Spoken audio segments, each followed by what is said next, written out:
Hi ಎಲ್ಲರಿಗೂ ನಮಸ್ಕಾರ. ಏನಿದು ದುಡ್ಡು ಇಟ್ಕೊಂಡು ಲೆಕ್ಕ ಹಾಕ್ತಿದ್ದಾರೆ ಅಂತ ನೋಡ್ತಿದ್ದೀರಲ್ವಾ? ಈ ದುಡ್ಡು ನನಗೆ ಆಕಸ್ಮಿಕವಾಗಿ ಅನಿರೀಕ್ಷಿತವಾಗಿ ಸರ್ಪ್ರೈಸ್ ಆಗಿ ಸಿಕ್ಕಿದ್ದು. ಈ ದುಡ್ಡು ಬಂತಲ್ಲ, ಏನು ಮಾಡೋದು ಅಂತ ಯೋಚನೆ ಮಾಡ್ತಿದ್ದೆ. ಅದೇ ಟೈಮ್ಗೆ ನನಗೆ ಫೋನಲ್ಲಿ ರೀಲ್ಸ್ ನೋಡುವಾಗ ನೋಡಿದ್ದು ನೆನಪಿತ್ತು. ಯಾರೋ ಗುರೂಜಿ ಹೇಳಿದರು, ಮನೇಲಿ ಹೆಣ್ಮಕ್ಳು ಯಾವಾಗಲೂ ಎಡಗೈಗೆ ಬೆಳ್ಳಿ ಉಂಗುರ ಧರಿಸಿರ್ಬೇಕು, ಮನೆಗೆ ಒಳ್ಳೆಯದಾಗುತ್ತೆ ಅಂತ. ಅಂದರೆ ಮನೆ ಯಜಮಾನಿ, ಅತ್ತೆ ಅಥವಾ ಸೊಸೆ ಯಾರು ಇರ್ತಾರೆ ಇವರು. ನನಗೂ ಒಂದು ಪ್ಲ್ಯಾನ್ ಇತ್ತು, ನೆಕ್ಸ್ಟ್ ಟೈಮ್ ಯಾವ್ದಾದ್ರು ದುಡ್ಡು ಬಂದರೆ ಬೆಳ್ಳಿ ಉಂಗುರ ತೊಗೋಬೇಕು ಅಂತ ಅಂದ್ಕೊಂಡಿದ್ದೆ. ಅದೇ ಟೈಮಲ್ಲಿ ನನಗೆ 10,000 ದುಡ್ಡು ಸಿಕ್ತು. ಆ 10,000 ಅಕ್ಕ ತಂಗಿಯರು ನಾವು 3 ಜನದ್ದು ಸೇರಿದ್ದಾಗಿತ್ತು. ಏನು ಮಾಡೋದು ಈಗ? ನಾನೊಬ್ಬಳೇ ತೊಗೊಂಡ್ರೆ ಸರಿಯಾಗಿರಲ್ಲ. ಓಕೆ, ಒಳ್ಳೆಯದೇ ಆಯಿತಪ್ಪ, 3 ಜನನೂ ಒಟ್ಟಿಗೆ ತೊಗೋಬೋದು ಅಂತ ಅಂದ್ಕೊಂಡು, ಓಕೆ ಅವ್ರಿಗೆ ಹೇಳೋದು ಬೇಡ, ಮಾಡೋಣ. ಹೇಳಿದ್ರೆ ಸುಮ್ಮನೆ ಇವತ್ತು ನಾಳೆ ಅಂತ ಹಿಂಗೆ ಲೇಟ್ ಆಗಿಬಿಡುತ್ತೆ.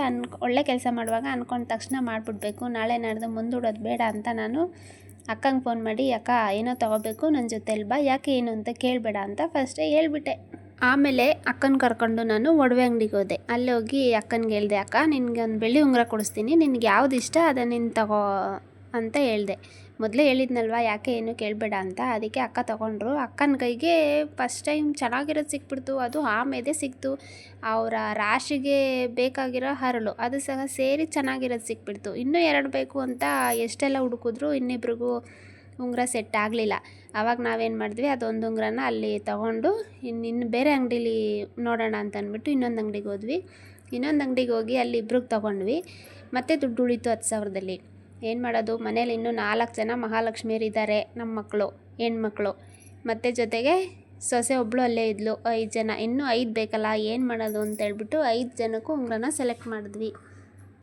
ಉಂಗುರ ಎಲ್ಲ ತೊಗೊಂಡು ಮನೆಗೆ ಬಂದ್ವಿ. ಮನೆಗೆ ಬಂದು ಯಾರಿಗೂ ಹೇಳೋದು ಬೇಡ, ನಾಳೆ ಸರ್ಪ್ರೈಸ್ ಆಗಿ ಎಲ್ರಿಗೂ ಗಿಫ್ಟ್ ಥರ ಕೊಡೋಣ ಅಂದ್ಕೊಂಡೆ. ಆದರೂ ಎಲ್ರಿಗೂ ಕ್ಯೂರಿಯಾಸಿಟಿ ಸ್ವಲ್ಪ ಹೇಳ್ಬಿಟ್ಟಿದ್ದು, ಹಂಗಾಗಿ ಇಲ್ಲ ನೋಡಬೇಕು ಅಂತ ರಿಕ್ವೆಸ್ಟ್ ಮಾಡಿಕೊಂಡ್ರು. ಅದಕ್ಕೆ ಸರಿ ಬಿಡು, ಓಕೆ ಅಕ್ಕನಿಗೆ ಹೇಳೋದು ಬೇಡ, ಮಕ್ಕಳಿಗೆಲ್ಲ ತೋರಿಸೋಣ ಅಂದ್ಬಿಟ್ಟು ಉಂಗುರ ತೊಗೊಂಡು ತೋರಿಸ್ತಿದ್ದೀವಿ. ಇಲ್ಲಿ ನೋಡಿ, ಇವರು ಉಂಗುರನೇ ಬೇಡ ಅಂದ್ಕೊಂಡು, ಅಂದರೆ ನಾನು ನಿರ್ಧಾರ ಮಾಡಿದ್ದು ಇವ್ರಿಗೆ ಇಷ್ಟ ಆಗಿರಲಿಲ್ಲ. ಆದರೆ ಉಂಗುರ ತಗೊಳಕ್ಕೆ ಹೋದಾಗ ಈ ಉಂಗುರ ನೋಡಿ ಅವ್ರಿಗೆ ಇಷ್ಟ ಆಗೋಯ್ತು. ಯಾಕೆ ಅಂದರೆ ಅದು ಕೈಗೆ ಹಾಕೊಂಡು ತಿರುಗಿಸಿದಾಗ ತಿರುಗುತ್ತೆ, ರೌಂಡ್ ಹೊಡಿಯುತ್ತೆ. ಅದು ಇಷ್ಟ ಆಗೋಯ್ತು ಅವ್ರಿಗೆ. ಎಷ್ಟು ಖುಷಿ ಪಟ್ಬಿಟ್ಟು, ಇದು ನೀನು ದುಡ್ಡು ಕೊಡ್ಬೇಡ, ಇದಕ್ಕೆ ನಾನೇ ಕೊಡ್ತೀನಿ, ನನಗೆ ಬೇಕೇ ಬೇಕು ಇದು ಆಟ ಆಡೋಕ್ಕೆ ಅಂತ ಅಂದ್ಬಿಟ್ಟು ತೊಗೊಬಿಡೋದಾ. ಆಮೇಲೆ ಉಂಗುರನ ಎಲ್ರಿಗೂ ಕೊಟ್ವಿ. ಎಲ್ಲರೂ ಯಾರ್ಯಾರಿಗೆ ಯಾವ್ದ್ಯಾವ ಸೈಜ್ ಆಗುತ್ತೆ ನಾವೊಂದು ಅಂದಾಜಲ್ಲಿ ತಂದಿದ್ವಿ. ಇವರು ಯಾರಿಗಾಗುತ್ತೆ ನೋಡಿಕೊಂಡು ಎಲ್ಲ ಬೆರಳಿಗೆ ಹಾಕೊಂಡು ಚೆಕ್ ಮಾಡ್ಕೊತಿದ್ದಾರೆ. ಇದು ನನಗಿಷ್ಟ ಆಯ್ತದೆ, ನಿನಗಾಗುತ್ತೆ ನನಗಾಗುತ್ತೆ ಅಂದ್ಕೊಂಡು. ಕೊನೆಗೆ ಯಾರಿಗೂ ಆಗಲ್ಲ ಅನ್ನೋ ಥರ ಆಗಲಿಲ್ಲ. ಎಲ್ರಿಗೂ ಬೆರಳಿಗೆ ಸೆಟ್ ಆಯಿತು, ಹಾಗೆ ಎಲ್ರಿಗೂ ಇಷ್ಟ ಆಯಿತು. ಆವಾಗ ಹೇಳಿದೆ, ಇದನ್ನು ಚಿನ್ನದ ಉಂಗುರದ ಥರ ಇದನ್ನು ಕಳ್ಕೊಬಾರ್ದು, ಮೇಂಟೈನ್ ಮಾಡಿದ್ರೆ ನೆಕ್ಸ್ಟ್ ಚಿನ್ನದ ಕೊಡಿಸ್ತೀನಿ ಅಂತ ಹೇಳಿದ್ದೀವಿ. ನೋಡೋಣ ಎಲ್ಲರೂ ಎಷ್ಟು ಚೆನ್ನಾಗಿ ಇಟ್ಕೊತಾರೆ ಅಂತ. ಮಕ್ಕಳಿಗೆ ಬೆಳ್ಳಿ ಉಂಗುರ ತಗೊಂಡು ಬಂದಿದ್ದು ಇಷ್ಟ ಏನೋ ಆಯಿತು. ಹಾಗೇ ಅಕ್ಕನಿಗೂ ಆಟ ಆಡೋಕ್ಕೆ ಉಂಗುರ ಸಿಕ್ಕಿದ್ದು ಇಷ್ಟ ಆಯಿತು. ಜೊತೆಗೆ ಅದು ಕೈಗೆ ಹಾಕೊಂಡ್ರೆ ಒಳ್ಳೆ ಲುಕ್ ಬೇರೆ ಕೊಡ್ತಿತ್ತು. ಅಕ್ಕಂಗೆ ಸಿಕ್ಕಿದ್ದು 2 ಉಂಗುರನೂ ಚೆನ್ನಾಗಿತ್ತು, ಅವ್ರಿಗೆ ಇಷ್ಟ ಆಯಿತು. ಆದರೆ ಈ 10,000 ದುಡ್ಡಲ್ಲಿ ನಾನು ಇದನ್ನು ಮಾಡಿದ್ದು ಅವ್ರಿಗೆ ಮೊದಲನೇದಾಗಿ ಇಷ್ಟ ಆಗಲಿಲ್ಲ. ಉಂಗುರಗಳು ಇಷ್ಟ ಆಯಿತು, ಖುಷಿಪಟ್ಟರು, ಓಕೆ. ಆದರೆ ಮೊದಲೇ ನಾನು ಈ ಥರ ಮಾಡ್ತೀನಿ ಅಂತ ಹೇಳಿದರೆ ಅವ್ರದ್ದೇ ಬೇರೆ ಪ್ಲ್ಯಾನ್ ಇತ್ತು. ಆ ಪ್ಲ್ಯಾನು ಚೆನ್ನಾಗಿತ್ತು, ಅದನ್ನು ಅವರು ಆಮೇಲೆ ಹೇಳಿದ್ರು.